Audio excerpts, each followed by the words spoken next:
Sa patuloy na pagsusulong ng ugnayan sa ibang bansa, malugod na tinanggap ni Pangulong Ferdinand R. Marcos Jr. ang ilang foreign officials sa Malacanang.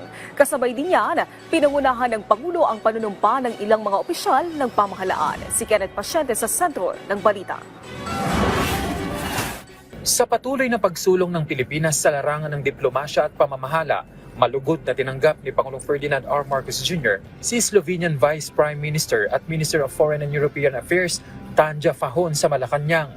Ipinahayag ng Pangulo ang pasasalamat kay Vice Prime Minister Fajon sa pagdala ng unang embahada ng Slovenia sa Timog Silangang Asya, partikular sa Maynila.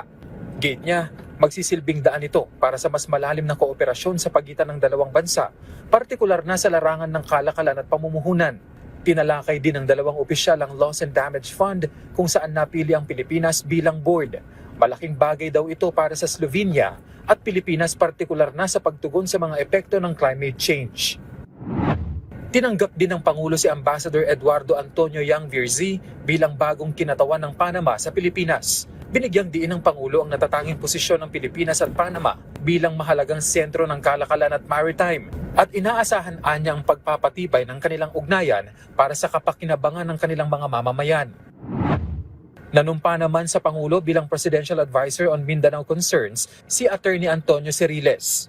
Ayon sa Pangulo, may malawak na karanasan si Ceriles sa paglilingkod sa publiko bilang dating gobernador ng Zamboanga del Sur, kongresista at kalihim ng DNR. Ang kanyang karanasan anya ay inaasahang magiging mahalaga sa patuloy na pagsusumikap ng administrasyon na magdala ng tunay na progreso sa Mindanao.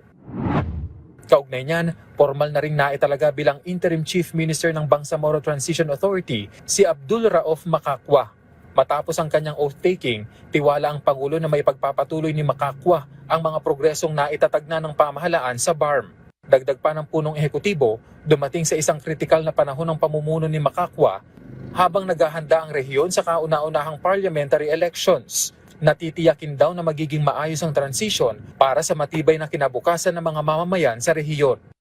Kenneth Pasyente para sa Pambansang TV sa Bagong Pilipinas.